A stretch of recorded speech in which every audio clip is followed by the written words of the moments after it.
నారాయణపేట జిల్లా మక్తల్లో శ్రీ పడమటి ఆంజనేయ స్వామి బ్రహ్మోత్సవాల సందర్భంగా ఆలయం ముస్తాబవుతుంది. ఇక స్వామివారి బ్రహ్మోత్సవాలు ఈ నెల 14న సాయంత్రం 6:30 ప్రారంభమవుతాయి. 15న సాయంత్రం స్వామివారి రథోత్సవాన్ని నిర్వహించనున్నారు. బ్రహ్మోత్సవాలు 15 రోజుల పాటు నిర్వహిస్తున్నట్లు ఈవో శ్యామ్ సుందర్ చారి, ధర్మకర్త ప్రాణశచారి తెలిపారు.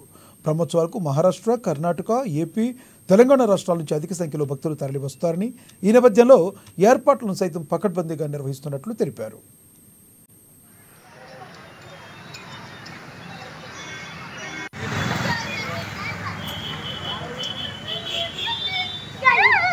జాంబవంతుల వారంటే మరి ఎవరో కాదు, సాక్షాత్ యమధర్మరాజు. యమధర్మరాజు వారే జాంబవంతుడిగా అవతరించి రాముల వారి సేవకు వచ్చారు. అలాంటి జాంబవంతుల వారు ప్రతిష్ఠించినటువంటి ఆంజనేయ స్వామి, ఇక్కడ చాలా విశేషాలు ఉన్నాయి. ఆంజనేయ స్వామికి ఒకటి, స్వామివారి గర్భాలయం పైన గోపురం ఉండదు.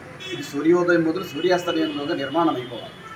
గతంలో మా పూర్వీకులు 2 సార్లు ప్రయత్నం చేసినప్పటికీ పగులొచ్చి పడిపోయింది.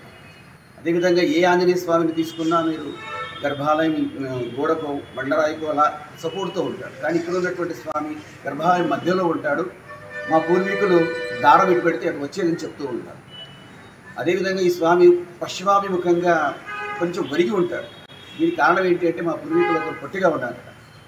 ఆ పొట్టిగా ఉన్నటువంటి ఆ అర్చకులు నిత్యం స్వామివారిని ప్రార్థించేవారట. సో ఆయన ప్రార్థన మేరకే స్వామివారు ఒరిగినట్టుగా చెప్తారు. ఇక్కడ ఈ స్వామిని దర్శించుకోవడానికి వేల సంఖ్యలో భక్తులు ఇచ్చేస్తూ ఉంటారు. శ్రావణ మాసంలో, కార్తీక మాసం విశేష పూజలు జరుగుతాయి. కార్తీక మాసం ఒక 4 రోజుల పాటు కార్తీక దీపోత్సవం, కార్తీక శుద్ధ పౌర్ణమి రోజు తులాభార మహోత్సవం జరగబడుతుంది. అదేవిధంగా మార్గశిర శుద్ధ అంశమైనటువంటి జాంబవంతుల వారిచే ప్రతిష్ఠితమైనటువంటి ఈ దేవాలయము స్వామి 3 అవతారాలలో మనకు దర్శనమిస్తాడు. హనుమ, భీమ, మధ్వ అవతారాలలో హనుమ ఇక్కడ స్వామిని దర్శించుకుంటే హనుమంతునికి ఉపాస్యమూర్తి అయినటువంటి శ్రీరామచంద్రుల వారిని, భీముని ఉపాస్యమూర్తి అయిన శ్రీకృష్ణ పరమాత్ముని.